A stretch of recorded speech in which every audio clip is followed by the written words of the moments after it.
Novel کا نام آخر شب کے ہم سفر، مصنفہ قرۃ العین حیدر، باب نمبر 7، میاں عہد نامہ۔ چندر گنج کے کوٹھے والے سائبان میں کھڑی دیپالی سرکار صبح کے ناشتہ کے بعد سے روزی کا انتظار کر رہی تھی۔ دور سڑک کے موڑ پر روزی کی سائیکل آتے دیکھ کر وہ تیزی سے نیچے اتری اور بیٹھک خانے کا دروازہ کھولا۔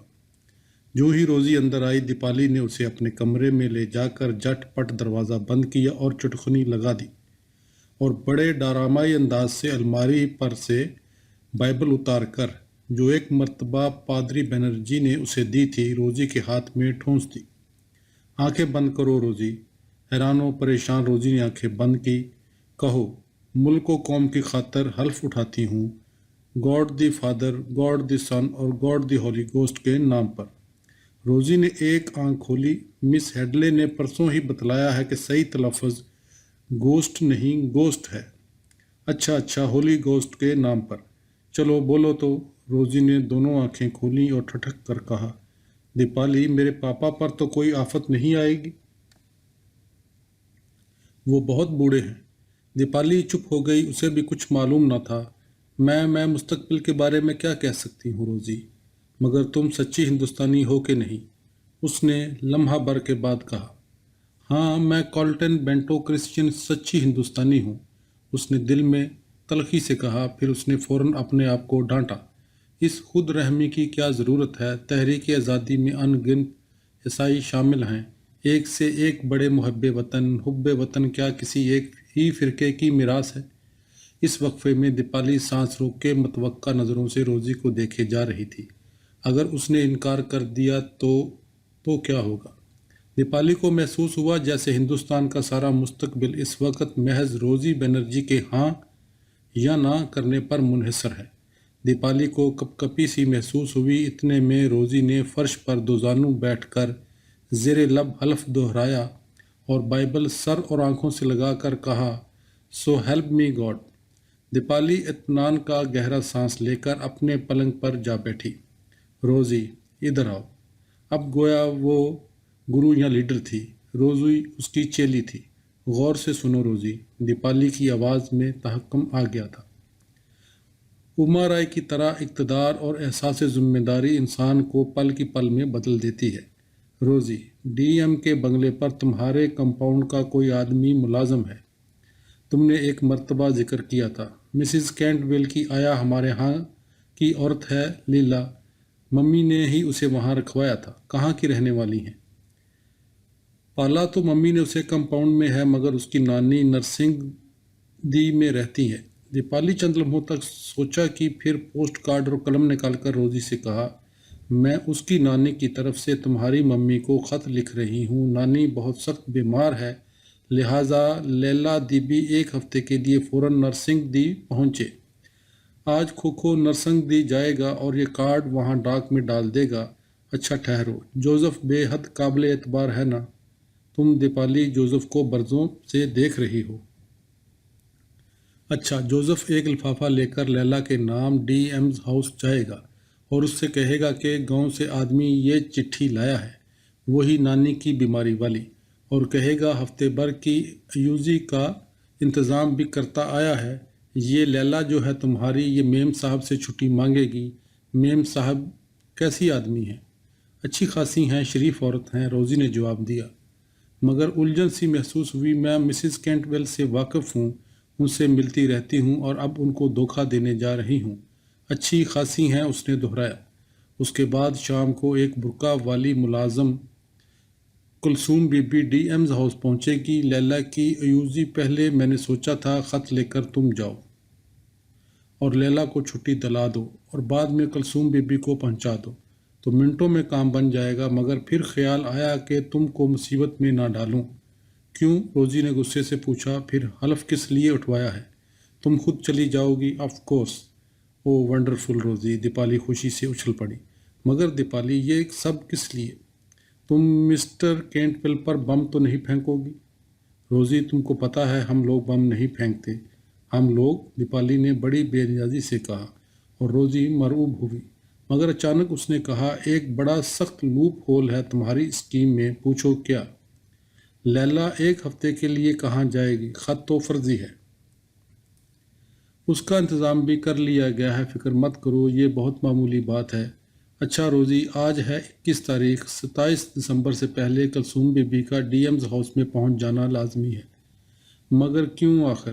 یہ تمہیں نہیں بتایا جا سکتا کیوں؟ روزی بنرجی، تم نے انڈر گراؤنڈ میں کام کرنے کے لیے حلف اٹھایا ہے نا، اب زبان بند رکھنے اور سوال نہ کرنے کی عادت ڈالو۔ تم تو واقعہ ڈکٹیٹر بن گئی، روزی نے منہ لٹکا کر کہا۔ دیپالی بچوں کی سی لکھائی میں لیلاوتی آیا کی نانی کی طرف سے مسز ایستر بنرجی کو پوسٹ کارڈ لکھنے میں مصروف ہو گئی۔ 24 دسمبر کی صبح روزی للی کاٹیج کے برآمدے میں بیٹھی ڈسٹرکٹ مجسٹریٹ اور لاٹ پادری کے ہاں سے آئے ہوئے کھلونوں اور گرم کپڑوں کے پارسل بنانے میں مصروف تھی، جو کمپاؤنڈ کے یتیم بچوں میں تقسیم کیے جانے تھے۔ اسی وقت ڈاکیے نے ایک پوسٹ کارڈ لا کر دیا۔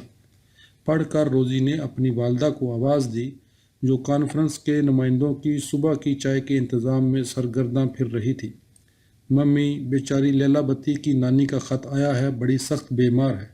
ارے کیا ہوا؟ مسز ایستر بنرجی نے پوچھا۔ یہ نہیں لکھا، یہ دیہاتی لوگ تو صرف ایک ہی بات جانتے ہیں، پران نکلنے والے ہیں، فوراً پہنچو۔ خدا باپ رحم کرے، ایستر بنرجی نے کہا۔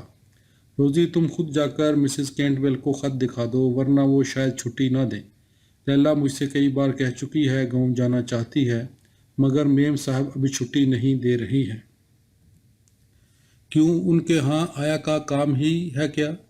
نہیں، مگر ان کے ہاں مہمان آنے والے ہیں، پرسوں چیریٹی بازار کے لیے آئی نہیں تھی تو مجھے بتا رہی تھی۔ کون مہمان آنے والے ہیں ماما؟ مجھے کیا معلوم، مسز کینٹویل سے میری اتنی بے تکلفی نہیں ہے، مجھے تفصیلات بتائیں، ہوں گے کوئی؟ روزی نے پارسل اکٹھے کر کے اندر سٹنگ روم میں کرسمس ٹری کے پاس رکھ دیے، چند لمحوں کے لیے چپ کھڑی رہی، پھر غیر ارادی طور سے عیسیٰ علیہ السلام کی تصویر پر نظر ڈالی جو آتش دان کے اوپر لگی تھی۔ کمرے کی ایک دیوار پر بشپ ہیبر کی تصویر بھی آویزاں تھی۔ باہر آ کر اس نے سائیکل نکالی اور رمنا کی سمت روانہ ہو گئی۔ ڈسٹرکٹ مجسٹریٹ کا بنگلہ۔ ڈسٹرکٹ مجسٹریٹ کے پرفضا بنگلے کا وسیع باغ موسم سرما کے روشن پھولوں سے جگمگا رہا تھا۔ بنگلے کے اندر چھوٹا حاضری کے بعد ملازمین بڑے دن کی تیاریوں میں سرگرمی سے مصروف ہو چکے تھے۔ روزی بنرجی نے سائیکل ایک گل مہر کے نیچے کھڑی کی اور برآمدے میں جا کر ڈرائنگ روم کے دریچے سے اندر جھانکا۔ بیرا گول میز کی جاڑ پونچھ کرتا نظر آیا۔ روزی نے ذرا ڈرتے ڈرتے دریچے پر دستک دی۔ غفور بیرا روزی مس صاحبہ کو پہچانتا تھا۔ اس نے باہر آ کر کھیسیں نکال دیں مگر جھک کر سلام نہیں کیا۔ بڑے صاحب کا بیرا تھا۔ میم صاحب ہیں؟ روزی نے دھڑکتے ہوئے دل کے ساتھ پوچھا۔ اس کا حلق سوکھ رہا تھا۔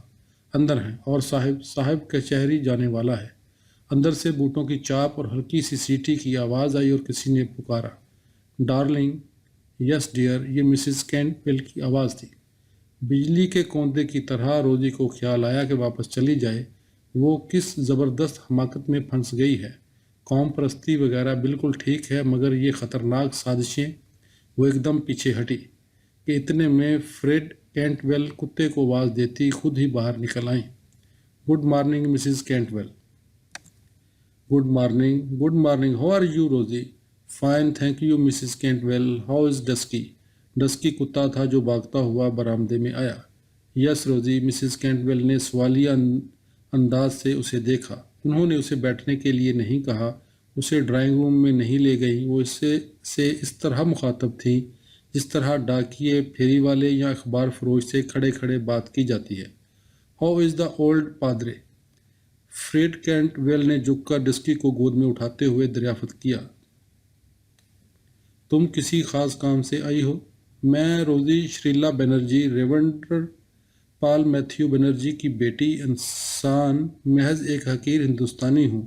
یہ دوسری بات ہے کہ حقیر ہندوستانی جہاں آراں بھی ہے، مگر نواب قمرالزماں چودھری اور بیرسٹر پریتوش رائے اعلیٰ طبقے کے افراد ہیں اور ڈی ایم سے برابری سے ملتے ہیں۔ جہاں آرا بیگم اور اما رائے کو فریڈ کینٹویل نے اپنے ہاں ڈنر پر بلاتی ہیں، ان کے گھر جا کر ڈنر کھاتی ہیں، اور میں محض ان کے پروردہ نیٹو پادری کی لڑکی ہوں۔ چند سیکنڈ قبل روزی نے ارادہ کر لیا تھا کہ وہ یہ کہہ کر انہیں میری کرسمس وش کرنے آئی تھی واپس بھاگ جائے گی، جہنم میں جائے انڈر گراؤنڈ، مگر اب اس نے یک لخت سر اٹھا کر بڑے دھڑلے سے انہیں جواب دیا، جی ہاں، ایک ضروری کام ہے۔ بڑی خود اعتمادی کے ساتھ اس نے پوسٹ کارڈ سویٹر کی جیب سے نکالا اور بولی، لیلا بتی کی نانی کا کارڈ ماما کے پاس آیا ہے، وہ بوڑھی عورت بہت سخت بیمار ہے۔ وہ ڈیم، عبدالغفور آیا کو بلاؤ، فریڈا کینٹ ویل نے کہا اور ٹہلتی ٹہلتی جا کر گملوں کے پاس کھڑی ہو گئی۔ آیا باہر آئی، روزی نے اسے بنگالی میں نانی کی خبر سنائی اور پوسٹ کارڈ اس کے ہاتھ میں دے دیا۔ بیچاری عورت کا رنگ فک ہو گیا اور اس کی آنکھوں میں آنسو آ گئے۔ گھبرانے کا بات نہیں آیا، فریڈا کینٹویل نے مڑ کر کہا، جیاستی بیمار ہوتا تو ٹیلی گرام دیتا تمہارا grand mother. Don't you think so روزی؟ ہم کو چھٹی دے گا میم صاحب، لیلا نے کہا، جاؤ، مگر ایوزی کا انتظام پہلے کرنا مانگتا۔ کمر پر ہاتھ باندھے پیچھے کھڑے عبدالغفور نے لقمہ دیا۔ ظاہر تھا عبدالغفور مہم صاحب کے منہ چڑھے ملازم ہیں۔ ایوزی، او ماں، مس صاحبہ ادھر کمپاؤنڈ میں ڈیزی یا سوشیلا ابھی ہیں گی؟ لیلا نے گھبرا کر پوچھا۔ ادھر بنگلے پر ٹرینڈ آیا مانگتا مس صاحبہ، ایوزی میں، عبدالغفور نے روزی سے کہا۔ مسز کینٹ ویل معاملہ عبدالغفور پر چھوڑ کر مالی کو ہدایت دینے کے لیے برآمدے کے دوسرے سرے پر چلی گئیں، جو ایک آویزاں گملے کے نیچے کھرپی لیے کھڑا کچھ سٹر پٹر کر رہا تھا۔ روزی ان کے پیچھے پیچھے گئی۔ مسز کینٹ ویل، ماما نے لیلا کو اپنی اولاد کی طرح پالا ہے، اس لیے ان کو اس کی بڑی فکر ہے۔ ابھی یہ کارڈ آیا تو ماما کو بھی ایوزی کا خیال آیا تھا۔ ہمارے درزی کی بانجی آیا کا کام جانتی ہے، اگر آپ کہیں تو بھیج دوں۔ فریڈا کینٹویل روزی کی طرف مڑی، یہ نازک ترین لمحہ تھا۔ درزی کی بانجی؟ کون سا درزی؟ ہمارا حسن علی؟ انہوں نے پوچھا۔ ظاہر تھا کہ فریڈا کینٹویل ایک خالص گھریلو بیوی یعنی ہاؤس وائف تھی اور درزیوں اور نوکروں سے کے سلسلے سے انہیں گہری دلچسپی تھی۔ اب روزی ہڑبڑائی، جی نہیں، مشن کا ایک پرانا درزی تھا کریم اللہ، وہ اب چلا گیا ہے۔ اس کی بانجی کلثوم کچھ روز ہوئے ماما کے پاس کام کی تلاش میں آئی تھی۔ انگریزی نہیں جانتی مگر بڑی ایماندار لڑکی ہے، بیوہ ہے۔ لاشعوری طور پر روزی نے اپنی ماں کی کہانی دہرائی۔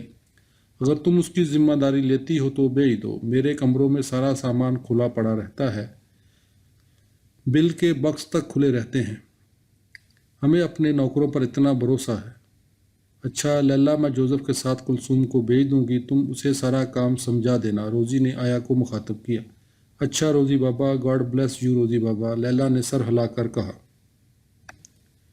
فریڈا کینٹویل اب سیڑھیاں اتر کر لنستھم کی ایک کیاری کا معائنہ کر رہی تھی۔ روزی نے ان کو بائے کہا اور سائیکل پر بیٹھ کر فراٹے سے باہر نکلی۔ جب وہ سڑک پر پہنچی تو پسینہ پسینہ ہو رہی تھی۔ اس وقت صبح کے 11 بجے تھے۔ چندر گنج جا کر دیپالی کو تفصیل بتانے کے بعد روزی کمپاؤنڈ واپس آ گئی اور اس کے جانے کے 1 گھنٹے بعد اما رائے کی کار چندر گنج کے پھاٹک پر آ کر رکی۔ اما رائے شال لپیٹے نیچے اتری، وہ حسب معمول بہت مزمحل نظر آ رہی تھی۔ ڈاکٹر سرکار برآمدے میں کھڑے اخبار پڑھ رہے تھے۔ اجنبی مہمان خاتون کو دیکھ کر ذرا گھبرا سے گئے اور نمسکار کیا۔ اما رائے نے مسکرا کر سلام کا جواب دیا اور اپنا تعارف کرایا۔ ڈاکٹر سرکارن کو بیٹھک میں خانے میں لے آئے۔ دیپالی کو اڑ کے پیچھے سے جھانک رہی تھی۔ اما نے آواز دی،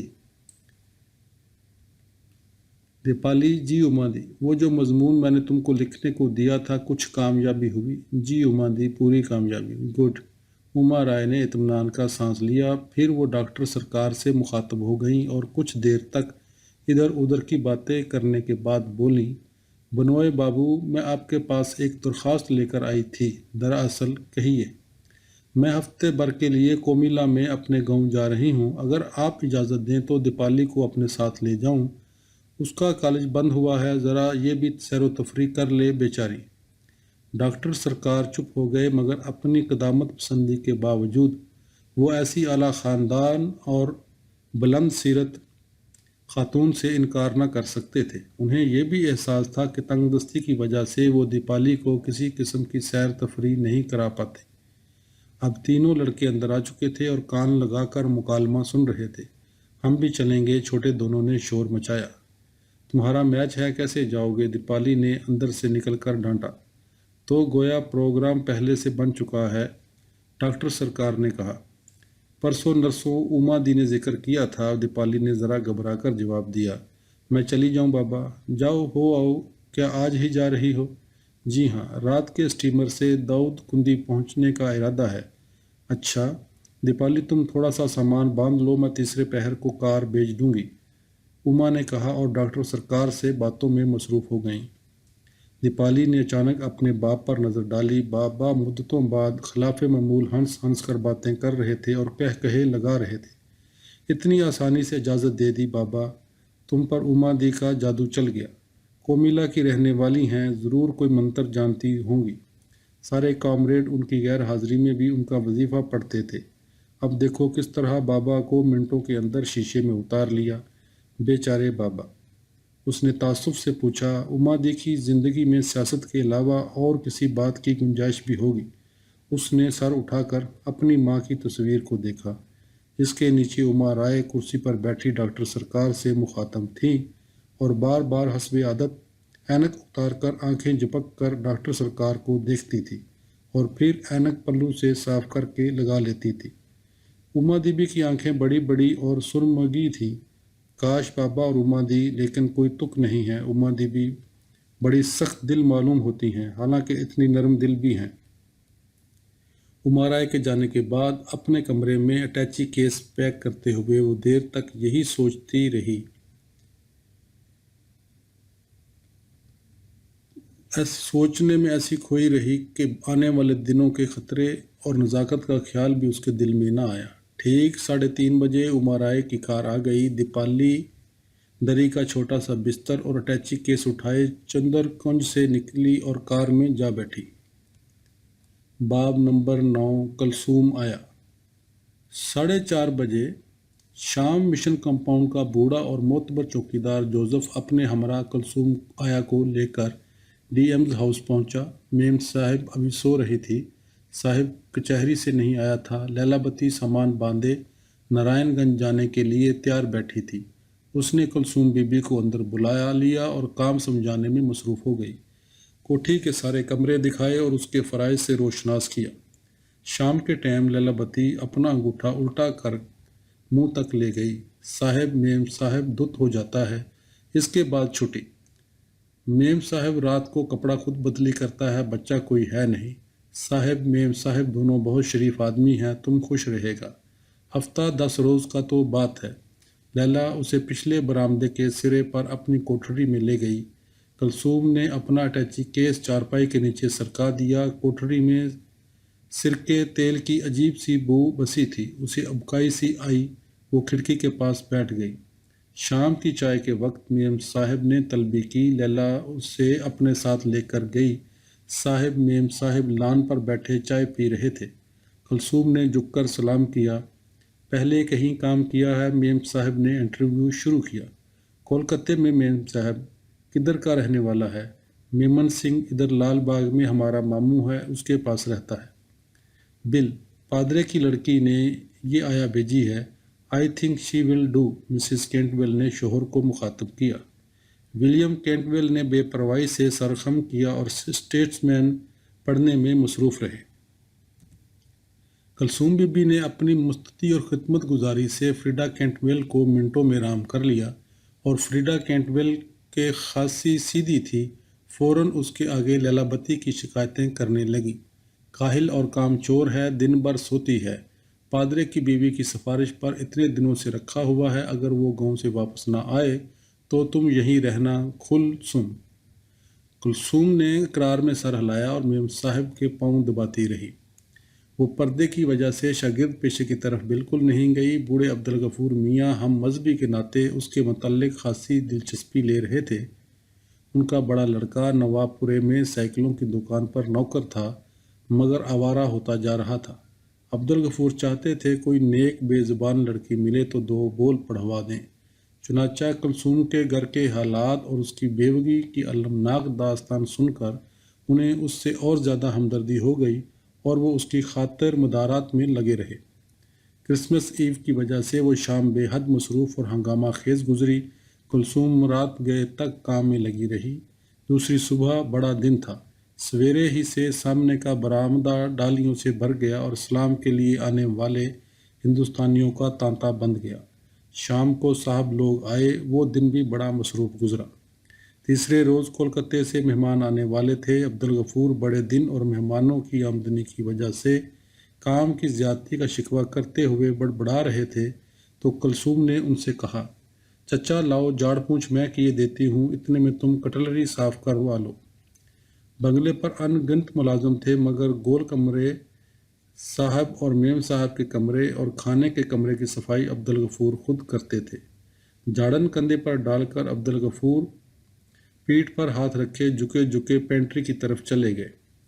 پھر واپس آ کر انہوں نے کلثوم سے کہا، سب چیز بس اچھی طرح جھاڑنا، میم صاحب گرد کا ایک ذرہ بھی دیکھ لیں تو مار ڈالیں گی۔ میم صاحب صبح کے ٹائم ملنے ملانے باہر جا چکی تھی۔ کلثوم ڈرائنگ روم کی صفائی کرنے کے بعد سب سے پہلے صاحب کے دفتر کے کمرے میں گئی جس کے سب دروازے اندر سے بند تھے۔ اس نے صاحب کی میز کے کاغذات سنوارے، فائل سلیقے سے رکھے، ایک آدھ دراز جو ادھ کھلی پڑی تھی اسے بھی ٹھیک کر دیا اور آدھ پون گھنٹے تک کمرے کی جھاڑ پونچھ میں مصروف رہی۔ میم صاحب کی واپسی سے ذرا قبل وہ ان کے ڈریسنگ روم میں آ کر ان کے کپڑوں پر استری کرنے میں مشغول ہو گئی۔ مہمان کولکتے سے رات کو پہنچے۔ اس وقت کلثوم اپنی کوٹھری میں جا کر سو چکی تھی۔ بریک فاسٹ کی میز پر اس نے Mr Gilbert Plummer, inspector general police اور ان کی میم کی جھلک دیکھی مگر ڈائننگ روم میں اس کا کوئی کام نہ تھا۔ ناشتے کے بعد میم صاحب نے اس سے کہا کہ مسز پلومر کے پاس جائے، چنانچہ وہ گیسٹ روم میں پہنچی اور جھک کر سلام کیا۔ مسز پلومر اور 1.5 عمر کی خوش مزاج خاتون تھی۔ انہوں نے اپنے کپڑے نکال کر کرسی پر رکھے۔ مسٹر پلومر کا اردلی بھی کمرے میں نہ آیا تھا۔ کلثوم نے دھوبی کو بلایا۔ سفر کے کپڑے دھوبی کو دینے کے لیے مسز پلومر نے گنگناتے گنگناتے سارا سامان تلپٹ کر دیا۔ بہت سے سرکاری کاغذات تتر بتر ہو گئے۔ کلثوم نے سلیقے سے ان سب کو سمیٹ کر ایک طرف رکھ دیا۔ گڈ گرل، مسز پلومر نے کہا، ہمارے ساتھ کیلکٹا چلے گا؟ مسز کینٹویل نے ان کو بتا دیا تھا کہ یہ آیا عارضی ہے۔ کلثوم نے شرما کر منہ میں پلو ٹھونس لیا۔ میم صاحب ہمارا شادی ہونے والا ہے۔ شادی؟ Very good. لو کلثوم، یہ صاحب کا بکسہ ادھر رکھو، اس میں بڑا ضروری کاغذ رکھا ہے۔ صاحب اس کی چابی مانگے گا تو ہم کو آ کر بولنا۔ چابی ہمارے اس نیلے بیگ میں ہے۔ ٹھیک، بائے۔ ٹھیک ہے میم صاحب، کلثوم نے جواب دیا۔ رات کو کھانے کے بعد مسٹر کینٹویل اور مسٹر پلومر شراب کے گلاس ہاتھ میں لے کر ڈرائنگ روم کے دروازے اندر سے بند کیے آہستہ آہستہ گفتگو میں مصروف ہو گئے۔ اتفاق سے کلثوم برابر والے اندھیرے کمرے میں ہی موجود تھی جس کا دروازہ پہلے سے کھلا رہ گیا تھا۔ کچھ دیر بعد صاحب نے پکارا، کوئی ہائے عبدل؟ کلثوم ویسے دبے پاؤں پینٹری میں گئی جہاں عبدالغفور عشاء کی نماز میں مصروف تھے۔ میم صاحب اور مسز پلومر اپنے اپنے کمروں میں جا کر سو چکی تھی۔ صاحب نے دوبارہ آواز دی تو کلثوم باغی باغی ڈرائنگ روم کے گیلری والے دروازے پر پہنچی اور دستک دی۔ صاحب نے اٹھ کر دروازہ کھولا، اس پر اس طرح نظر ڈالی جیسے اسے پہلی بار دیکھ رہے ہوں۔ وہ ذرا جھنپ گئی مگر اس نے فوراً کہا، صاحب عبدل نماز پڑھ رہا ہے، کیا کام ہے؟ تم اب تک کیوں جاگ رہی ہو کلثوم؟ مسٹر کینٹویل نے پوچھا۔ ان کا چہرہ تمتما رہا تھا۔ میں میم صاحب کے پاؤں دبا رہی تھی صاحب۔ اوہ اچھا۔ کلثوم نے ایشٹرے خالی کی، سگریٹ کا نیا ٹن کھول کر مہمان کے قریب تپائی پر رکھا۔ اس دوران میں دونوں صاحب لوگ پھر گفتگو میں محو ہو چکے تھے، لیکن جب وہ کمرے سے باہر نکل رہی تھی تو دفعتاً مسٹر پلومر نے سر اٹھا کر اسے دیکھا اور شگفتگی سے کہا، I say Bill, that's a pretty girl.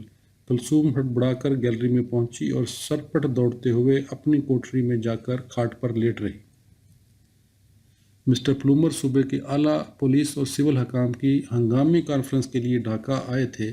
ایک روز ایک اہم میٹنگ ڈی ایم کے بنگلے پر بھی ہوئی جس میں بیرسٹر رائے کے سالے دھریندر موہن سین DIG بھی شامل تھے۔ بنگلے پر پولیس والوں اور CID والوں کی ریل پیل تھی۔ کلثوم مستعدی سے اس دوران میں مسز پلومر کی حاضری میں رہی اور بڑی تندہی سے مہمانوں کی خدمت میں مصروف رہی۔ کولکتے واپس جاتے وقت مسز پلومر نے اس کو 10 روپے بخشش دیے۔ 10ویں دن لیلا بتی اپنے گاؤں سے واپس آ گئی۔ آتے ہی اس نے کلثوم کے کان میں کہا، نانی بیمار نہیں تھی، مجھے بہانے سے بلوایا تھا، ورنہ میم صاحب چھٹی نہ دیتی۔ جس دن لیلا بتی ڈی ایم کے بنگلے پر اپنی ڈیوٹی بجانے واپس پہنچی، اسی روز شام کو اما رائے کی موٹر دیپالی سرکار کو چندر کنج واپس چھوڑ گئی۔ دیپالی نے ڈاکٹر سرکار کو بتایا کہ اس نے کومیلا میں اما رائے کے کنٹری ہاؤس میں بے حد خوشگوار وقت گزارا۔ 9 جنوری 1940 کو پولیس نے دریائی راستوں کی ناکہ بندی کر کے ریحان الدین احمد اور اس کے ساتھیوں کے خفیہ مستقر اور خفیہ پریس پر چھاپہ مارا، مگر ریحان الدین احمد اور اس کے ساتھی وہاں سے غائب ہو چکے تھے، اور اب کی مرتبہ وہ ایسے غائب ہوئے تھے کہ 5 اضلاع کی پولیس ان کو تلاش کرتے کرتے عاجز آ گئی، مگر ان کا سراغ کہیں نہ ملا۔ یورپ میں جیسے جیسے جنگ نے زور پکڑا اور برطانیہ کمزور پڑتا گیا، ہندوستان میں پولیس کی سرگرمیوں میں تیزی آ گئی۔